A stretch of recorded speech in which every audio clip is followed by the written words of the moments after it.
Select the major product of the following reaction sequence.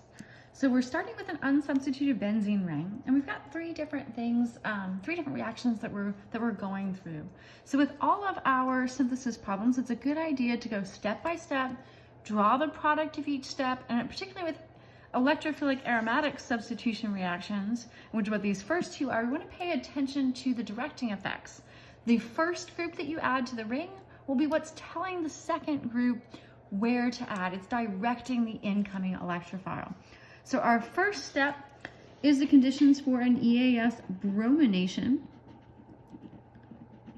So from this first step, we're going to be taking benzene and we're simply converting this to bromobenzene. So we use molecular bromine, and iron tribromide as the Lewis acid catalyst. And that'll put a bromine on the ring. It doesn't matter where you draw it. Right? Any position of the ring you put the bromine will give you bromobenzene. So I am going to draw it here. All right. And then what we want to think about is what sort of directing group is a bromine.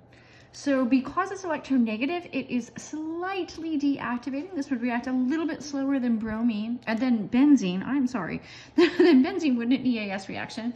But it does still have lone electron pairs, so we can put lone electron pairs all around that bromine. So it is an ortho-para-director. So this is an ortho-para-director. So that means that when you go through this next step, which is the conditions for an EAS nitration, that the nitro group that we're going to add is either going to be ortho or para, or a mixture of the two to that bromine. And so if we look at our options here, it looks like we're not really considering the ortho. You probably get a mixture of ortho and para, but probably primarily para. So let's go ahead and draw that. That seems to be the assumption in this case, that we're not either not getting a significant amount of the ortho or we are separating away from the para. Okay, so there we have that. And now let's look at what we're doing in the next step. So we're treating this with a strong base and we're heating it up.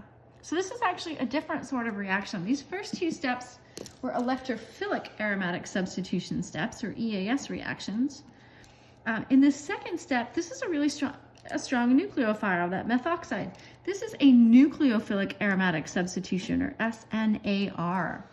And so to do a nucleophilic aromatic substitution, you need to have a benzene ring that has a leaving group. So we have a leaving group. And it also has to have powerful electron withdrawing groups, something like a nitro group. And specifically, those electron withdrawing groups need to be either ortho or para, or both. You could even have a substrate with two. So this is going to be set up really well for a nucleophilic aromatic substitution. So we've got that, we've got a leaving group, we've got an electron withdrawing group, ortho or para, and you've got to have a nucleophile, and we do. We have methoxide. And that methoxide needs to be a stronger base than the leaving group, which is bromide. And so this is.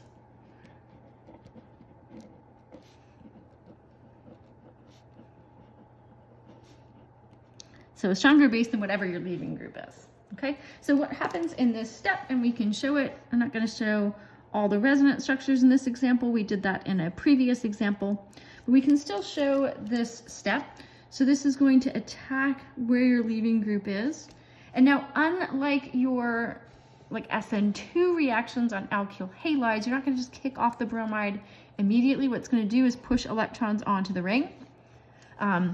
That's where that nitro group comes into play. If you start drawing all the resonance structures of this anion, that you'll find out the nitro group actually will help to stabilize that.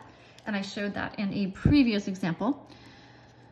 So we will just go to this intermediate and show the substitution.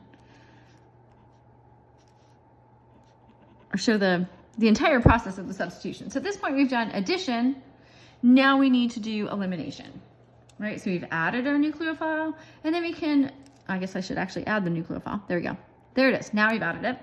And then we just need to push off the leaving group. And this is why the leaving group has to be the incoming nucleophile has to be a stronger base, because we don't want this to be pushed off as a leaving group, right? Because when these electrons come in, we've got a choice of two leaving groups. We've got bromide or methoxide. Well, bromide's a much better leaving group, so we end up kicking that off, okay? So we can see that this is going to give us the product that we see in A, right? We've replaced that bromide with the methoxy group.